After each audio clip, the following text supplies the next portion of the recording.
আলাইহিস সালাম, নাম মনে আছে? 950 বছর তার কওমকে দাওয়াত দিয়েছেন। কত বছর ভাই? একটু চিন্তা করেন তো, চোখ বন্ধ করে 950 বছর কতদিন হতে পারে? 950 বছর মানে প্রায় 1000 বছর। প্রায় 1000 বছর তিনি তার কওমকে দাওয়াত দিয়েছেন। কিভাবে? আমাদের মতো ওয়াজ মাহফিল না, দাওয়াত দিয়েছেন। তিনি বলছেন, ইন্নী দাআউতু কওমি লাইলা ওয়া নাহারা, আল্লাহ আমি আমার কওমকে দাওয়াত দিয়েছি দিন রাত 24 ঘন্টা। এটা সূরা নূহের মধ্যেই আছে, দেখবেন পড়ে। ওয়ালাম ইয়াজিদহুম দুআই ইল্লা ফিরারা, আমার দাওয়াত শুনে এরা খালি পালিয়ে গেছে আমার থেকে, কাছে আসে নাই, খালি পালিয়ে গেছে। কান বন্ধ করে ফেলতো, কাপড় দিয়ে মাথা ঢেকে ফেলতো, আর আমাকে বলতো পাগল। কি বলতো? পাগল। নূহ আলাইহিস সালামকে আল্লাহ পাক তারপরে বললেন, তুমি একটা কাজ করো, তুমি নৌকা নির্মাণ করো। কি করো? এই যে নৌযান নির্মাণ করা, এই সারা পৃথিবীর বাণিজ্য বন্ধ হয়ে যাবে যদি নৌযান না থাকে। জানেন, এই যে এক্সপোর্ট ইম্পোর্ট শিপিং সব বন্ধ হয়ে যাবে কিভাবে? যদি নৌযান না থাকে। আর এই নৌযান সর্বপ্রথম কে সৃষ্টি করেছে? আর এখন আমাদেরকে বলে যে ইসলাম হচ্ছে সেকেলে, না? এরা প্রযুক্তি খুব উন্নয়ন। নূহ আলাইহিস সালাম সর্বপ্রথম মানুষ যিনি এই পৃথিবীর মধ্যে নৌযান নির্মাণ করেছেন। বলে সুবহানাল্লাহ। সভ্যতা শুরু হয়েছে নবীদের হাতে। সভ্যতা কি হয়েছে? নবীদের হাতে শুরু হয়েছে, আর শেষও হবে নবীদের হাতে ইনশাআল্লাহ। এখন নূহ আলাইহিস সালাম 950 বছর দাওয়াত দিয়ে কি ফলাফল হলো? 40টা বা 80টা পরিবার ইসলাম কবুল করেছে। কতটা?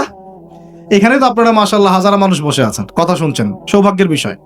সারা জীবন দাওয়াত দিয়ে 40 বা 80টা ফ্যামিলি। আল্লাহ পাক বললেন, নৌযান নির্মাণ করো, আমার আযাব আসতেছে। কি আসতেছে? আযাব আসতেছে। কেন আযাব? কারণ এই মানুষগুলো, নূহ আলাইহিস সালামের কওমের লোকগুলো একটা মহাপাপ করেছিল। তারা ওয়াদ্দা, ইয়াগুস, ইয়াউক, নাসর এরকম কিছু মূর্তি বানিয়ে নিয়েছিল, এবং এই স্ট্যাচুগুলোর তারা ওয়ার্শিপ করত, উপাসনা করত। এমনি এমনি উপাসনা করতো না, আপনাকে বুঝাচ্ছি। প্রথম যে প্রজন্মটা ছিল ওদের, ওই প্রজন্মকে শয়তান ওয়াসওয়াসা দিয়েছে কি, যে এই ওয়াদ্দা, ইয়াগুস, ইয়াউক, নাসর এই যে নামগুলো সূরা নূহে আছে, এই ব্যক্তিরা ছিল খুব পুণ্যবান সৎ ব্যক্তি, তারা খুব ভালো আল্লাহওয়ালা ছিল, আল্লাহর ওলি ছিল। শয়তান ওয়াসওয়াসা দিয়েছে যে তোমরা এই তাদের মূর্তি নির্মাণ করে মসজিদের বাইরে রেখে দিবে। মসজিদের কোথায়? বাইরে। যাওয়া আসার সময় ওদেরকে দেখলে একটা মানে উৎসাহ আসবে যে আমরাও তাদের মতো হই। শয়তান এইভাবে নেক্সট স্রোতে ধোঁকা দিয়েছে। ওই জেনারেশন এই কাজটাই করেছে।